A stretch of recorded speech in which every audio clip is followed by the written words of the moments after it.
que c'est le noir.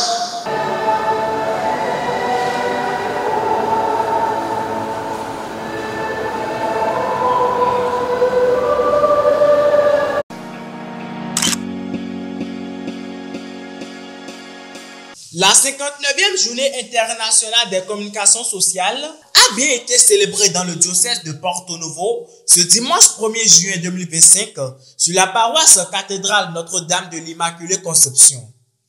Rassemblant quelques membres de la commission diocésaine, de la communication et des informateurs du diocèse, elle a été d'abord une occasion de retrouvailles. Elle a ensuite permis de rendre grâce ensemble, de faire un bilan des activités des informateurs, de s'imprégner du message particulier adressé par le pape François à l'occasion de la journée et enfin de se divertir. En effet, à 9h, les participants ont rendu grâce à Dieu à la messe des enfants célébrée par le curé de la paroisse cathédrale, le père Ernest Bédan. Délivre-nous de tout mal, Seigneur, et donne la paix à notre temps. Soutenus par ta miséricorde, nous serons libérés de tout péché, à l'abri de toute épreuve. Nous qui attendons que se réalise cette heureuse espérance et l'avènement de Jésus-Christ, notre Sauveur.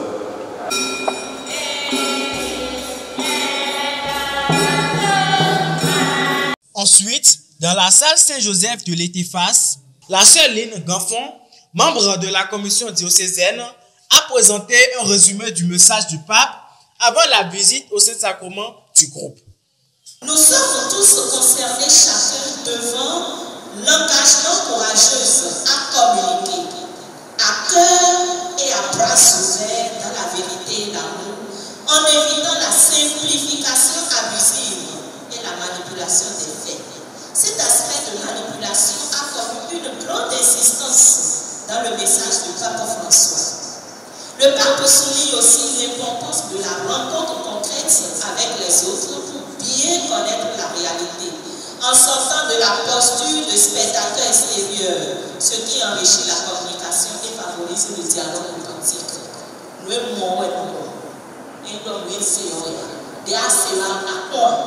Tu as vérifié ce que tu veux communiquer. Et aujourd'hui, quelle est la tendance?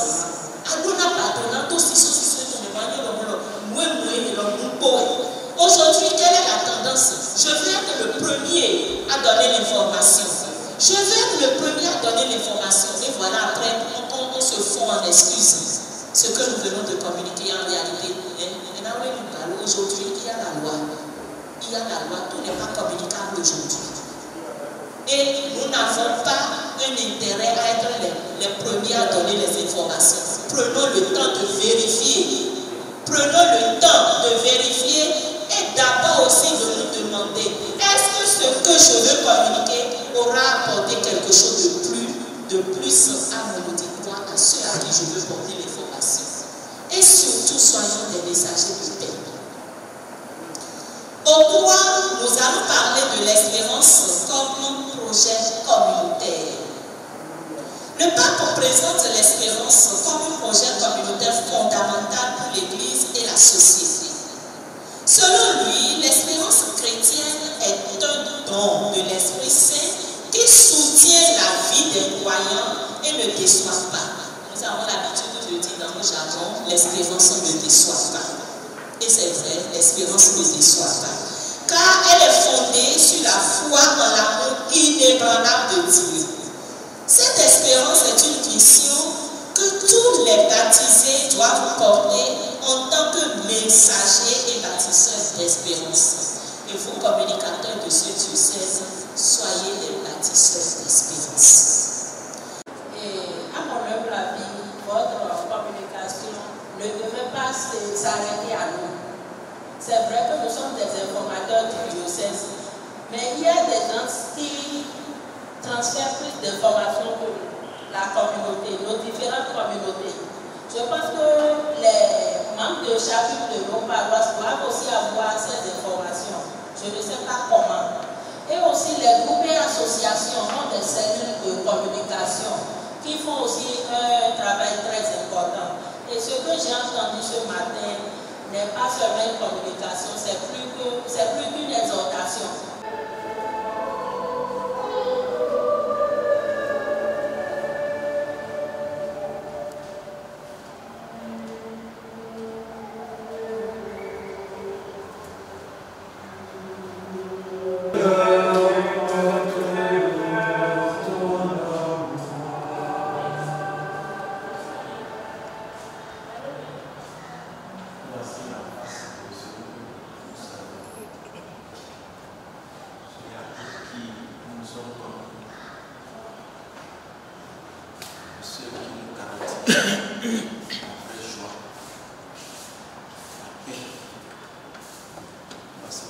Les activités des informateurs se faisant essentiellement en ligne, la journée a bien été une belle occasion pour identifier les visages cachés sous les écrins.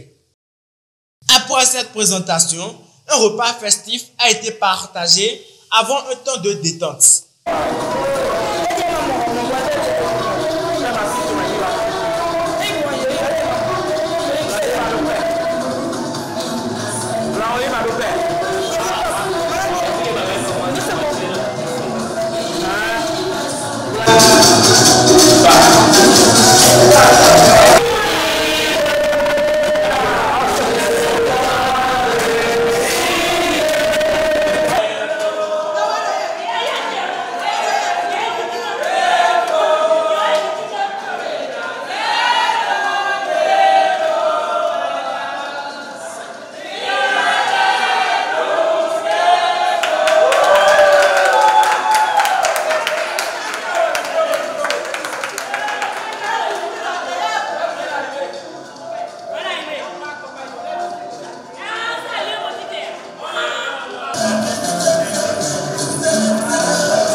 Il faut préciser qu'un jeu dénommé le meilleur sticker a été également organisé sur WhatsApp avant la tenue de la journée. À 16 h, une rencontre a permis à chacun de faire un bilan des activités menées par ces volontaires indispensables dans le tissu de la transmission des informations de nos paroisses. Nous-mêmes, quand nous constatons qu'il y a des erreurs, nous pouvons essayer de corriger l'erreur là. Nous ne faisons pas. Mais nous demandons encore à celui qui a envoyé le papier de corriger. Si la personne était capable de corriger ce qu'il avait fait comme erreur, est-ce qu'il pouvait envoyer ça? Donc ça fait que... Quand je produis, j'envoie sur le forum pour correction, avant de balancer. Parfois, j'envoie au père pour correction. Et si nous allons attendre qu'il corrige, parfois tu envoies le dimanche soir, c'est peut-être le jeudi soir que le prêtre vient te répondre. Alors que nous sommes limités dans le temps. Donc quand je produis désormais, je n'en vois plus. Si le Père peut nous aider par rapport à ce paramètre, pour que nous ayons des gens qui vont nous seconder et qu'on nous aide aussi, que l'équipe pastorale aussi nous aide, pour que nous soyons vraiment motivés pour ce que nous faisons. Je vous remercie.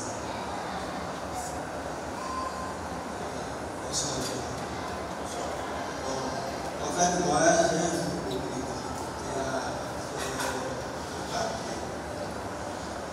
donc, je vais demander au père si avec un papier là, on va faire une chose à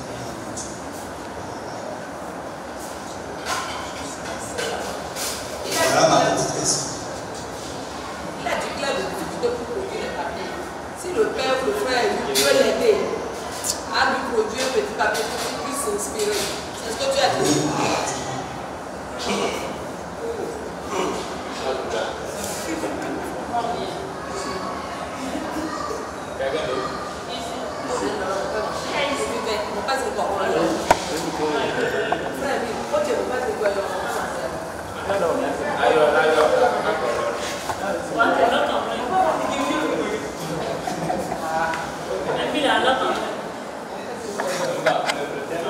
Ok, merci beaucoup. Et je voudrais nous exhorter, tous les informateurs, à non seulement relire nos productions, mais aussi à envoyer à nos proches. Tous nous avons des enseignants de français et autres qui peuvent nous aider à corriger avant qu'on envoie. Parce que parfois, vous envoyez les réactions, moi ça m'indispose. Chaque fois que moi j'écris un papier, j'envoie à 2 personnes différentes pour m'aider pour la relecture. Parce que je peux faire des petites fautes qui ne m'honorent même pas. Parce qu'il faut commencer par là d'abord. Qui ne m'honorent même pas. Et voir Martine envoyer, c'est ce qui en sort là. Ça fait que je cherche des chances pour m'aider à corriger. Tout ce qui a été moins bon a été passé au crible de la raison critique. Un repas particulièrement privilégié a été servi en fin de journée avant la bénédiction finale. La journée mondiale des communications sociales a été instituée à l'issue du Vatican II en 1967, célébrée chaque année le dimanche suivant l'Ascension. Cette initiative de l'Église catholique visait à sensibiliser les fidèles aux enjeux moraux et spirituels des médias et de la communication de masse. Depuis, elle est marquée par un message du pape publié le 24 janvier, jour de la fête de Saint François de Sales, patron des journalistes. À tous les vaillants collaborateurs du Centre diocésain de communication, nos remerciements pour l'efficacité de leur travail.